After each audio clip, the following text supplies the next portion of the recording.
अक्सर सुनने में आता है कि जो बाहर जाता है सब उसको रिश्तेदार और दोस्त जो हैं वो लूटने के चक्कर में लगे रहते हैं। लेकिन आज मैं आपको उससे मुख्तलिफ एक कहानी सुनाने जा रहा हूँ। अस्सलाम वालेकुम, कैसे हैं आप लोग। मैं हूं आपके साथ अदनान और ये पेशावर से वाक़या है जो आपके सामने ला रहा हूं। सुनने के बाद अपनी राय ज़रूर दीजिएगा। पेशावर में एक ख़ानदान था जिसमें 3 भाई और उनकी वालदा थी। तीनों भाइयों की शादी हो चुकी थी और जो बड़ा भाई था उसका नाम था सलामत। सलामत जो है वो कुछ करना चाहता था, कुछ बड़ा करना चाहता था। इनकी ज़िंदगी जो है वो नॉर्मल चल रही थी, कुछ ज़मीन भी थी, लेकिन ये चाहता था कि हमारी फैक्ट्रियाँ हों, बंगले हों, इस तरह के मामला। अब ये कोशिश करता है, वीज़ा लेता है और 10 साल पहले सऊदी अरब चला जाता है। सऊदी अरब पहुंचा। सऊदी अरब पहुंचने के बाद वहां पर इसने खाली हाथ था, उसमें नॉर्मल ज़िंदगी, काम शुरू किया। कुछ वक्त गुजरा और इसने वहां पर कफ़ील के साथ मिलकर कारोबार शुरू कर लिया। इसने वहां पर ट्रक ख़रीदने शुरू कर दिया और अपनी एक कंपनी बनाई। सऊदी अरब में आप कहीं भी कोई भी कारोबार करना चाहते हैं तो वो कारोबार आप अपने नाम पर नहीं कर सकते, वो आपको कफ़ील के नाम पर ही करना पड़ेगा। अब ये काम जो है वो कफ़ील के नाम पे कर रहा है, लेकिन महीने के लाखों रुपए कमाता है। लेकिन सलामत के अंदर एक कमी थी। वो कमी क्या थी? वो ये थी कि इसको अपने बहन भाई और अपनी वालदा और दूसरे रिश्तेदारों पर ज़रा तरस नहीं आता था। ये उनको यहाँ से 1 रियाल नहीं भेजता था। इसकी वालदा ने तो कह दिया था कि मैं अपने बेटे की शक्ल तक नहीं देखना चाहती। अब ये जो है दिन ब दिन अमीर होता जा रहा था, लेकिन साथ ही कंजूस भी था। एक दिन ये ट्रक खुद लेके जा रहा था कि रास्ते में सामने से एक सऊदी शख्स है, उसकी गाड़ी आती है, इसकी टक्कर हो जाती है और उसकी मौत हो जाती है। जब उसकी मौत हुई, इसको पकड़कर जेल ले गए।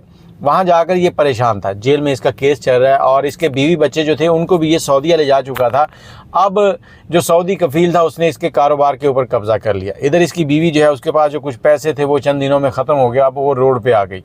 उसने कफ़ील के घर के कई चक्कर लगाए, लेकिन कफ़ील ने उसकी बात ना सुनी। हर बार टाल देता कि मैं घर पे नहीं हूँ। मुलाजिम कहते कफ़ील नहीं है। वो इसके कारोबार के ऊपर बेईमान हो चुका था और उधर से इसको जेल के अंदर जो मुकदमा चल रहा था उसमें इसको बड़ी परेशानियां हो रही थी और ये सोच रहा था कि अब मैं बाहर कैसे निकलूंगा।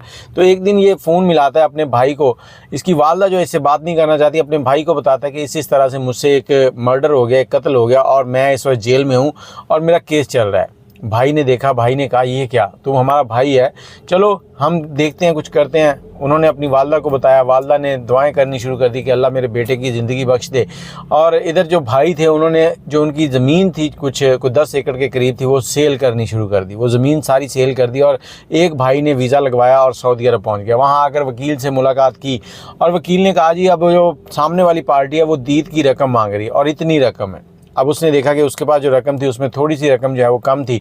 उसने भाई को फ़ोन किया कि इतने पैसे और चाहिए। उसने कहीं ना कहीं से अरेंज करके वो पैसे भी भिजवाए और इधर इन्होंने वो सारे पैसे जो है दूसरी पार्टी जो जिनका फ़र्द जो है वो मर गया था उनको दिया और उनको बताया कि ये एक हादसा था, हमने जानबूझकर नहीं किया।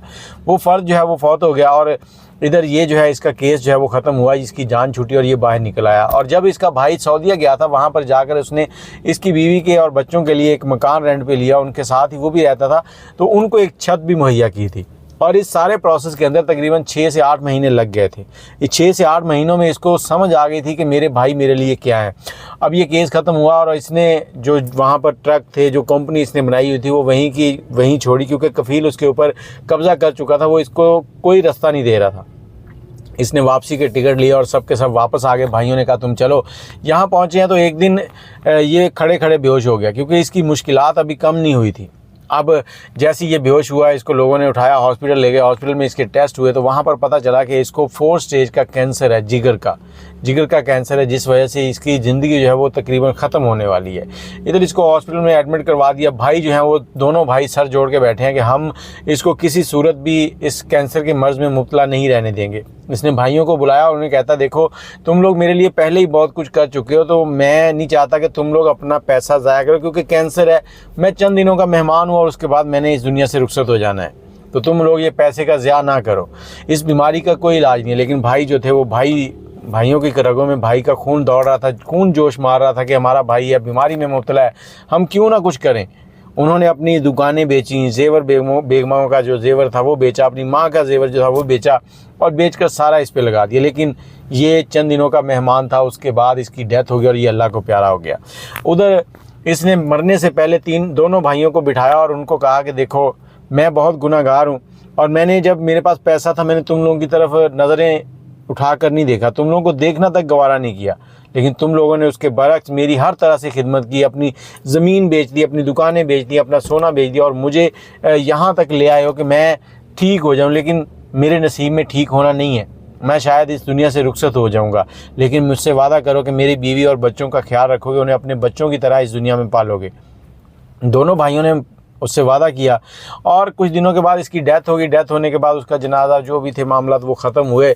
और इसकी जो माँ थी वो बड़ी समझदार थी। उसने क्या किया कि इसकी बीवी की अपने एक बेटे के साथ शादी कर दी, कि उसकी दूसरी शादी कर दी, कि ये उसके साथ उसकी ज़ौजा बन जाएगी, उसकी भी हिफाजत हो जाएगी और इसके बच्चे जो हैं वे भी उसकी सरपरस्ती में अच्छे तरीके से पढ़ेंगे लिखेंगे, जवान हो जाएंगे, और जो उसकी प्रॉपर्टी है वो भी इनको मिल जाएगी। और दूसरी तरफ इन्होंने एक सऊदीया में वकील करके उस कफ़ील के ऊपर एक केस कर दिया था। अब वो केस जो है वहाँ पर चल रहा था कि वो ट्रक वगैरह वो कंपनी जो है इनकी है, तो वहाँ पर वो केस चल रहा था। कोई 3 साल गुजरे, 3 साल के बाद इनको एक लेटर आता है और उस लेटर में लिखा होता है कि आपने जो सऊदी कफ़ील के ऊपर केस किया था उस केस में आप जीत चुके हैं, आप इस वक्त इस पूरी कंपनी के मालिक हैं। अब जिस भाई से इसकी शादी होती है इसकी बीवी की, वो और उसका शौहर जो है दूसरा भाई जो है वो टिकट करवाते हैं और सऊदीया चले जाते हैं। सऊदीया जाने के बाद पूरी कंपनी जो है उसको अपने हैंड ओवर करते हैं और उसके बाद पूरी की पूरी कंपनी जो है वो सेल कर देते हैं। और तकरीबन 10 से 12 करोड़ के दरमियान ये कंपनी जो है ये सेल होती है ट्रकों के साथ। और उसके बाद ये दोनों मियाँ बीवी और वापस आ जाते हैं पाकिस्तान, जहाँ आकर कुछ ज़मीन ख़रीदते हैं, शहर में एक छोटी सी फैक्ट्री लगाते हैं और इनकी ज़िंदगी जो है बड़ी खुशहाल हो जाती है। अब ये ज़िंदगी गुजार रहे हैं। और यहाँ पर एक सबक है आप लोगों के लिए कि जब आप बाहर होते हैं ना प्रदेश में, अगर आप अल्लाह ताला प्रदेश में हो या पाकिस्तान में हो या कहीं भी हो, अगर अल्लाह ताला आपका बाजू पकड़ रहा है तो आपको चाहिए कि आप भी अपने रिश्तेदारों के, अपने अजीज़ों के, अपने नज़दीकी लोग जो हैं उनका बाजू पकड़ें, उनको ऊपर उठाने की कोशिश करें, ना कि उनकी तरफ देखना छोड़ दें जैसा कि इस शख्स ने किया था। लेकिन उन्होंने, जो इसके घर वाले थे, इसके साथ ऐसा नहीं किया। उन्होंने इसके लिए अपनी ज़िंदगी दांव पे लगा दी, अपनी ज़मीन बेच दी, अपनी दुकानें बेच दी, अपने जेवर हर चीज़ बेचकर इसको ठीक कराने की कोशिश की, इसकी इलाज करवाने की कोशिश की। और हमारे यहाँ होता क्या है, हमारे यहाँ अक्सर यही कहा जाता है कि जितने भी पाकिस्तान में लोग रहते हैं वो जो बाहर गया हुआ है उसको लूटने के चक्कर में होते हैं, जबकि ऐसा नहीं है। बहुत से ऐसे लोग भी हैं जो बाहर गए हुए शख्स के लिए अपनी जान तक देने के लिए तैयार होते हैं कि उसको एक आँच तक ना आए। और ये कहानी आपको सुनाने का मकसद सिर्फ यही है कि आपस में मिलजुल कर एक दूसरे का ख्याल रखें, एक दूसरे के साथ सुलह के साथ रहें, लड़ाई झगड़ों को छोड़ दें। बाकी आपके पास अगर कोई स्टोरी है आप हमसे शेयर करना चाहते हैं तो हमारा नंबर है 0325 20 629। इस पर आप व्हाट्सएप करें और हमसे अपनी स्टोरी शेयर करें। इंशाल्लाह किसी न किसी के लिए सबक बनेगी और आपका दिया हुआ सबक अगर किसी को याद हो जाए तो वो आपके लिए हो सकता है राह निजात बन जाए। दुआ में याद रखिएगा। अल्लाह हाफिज़।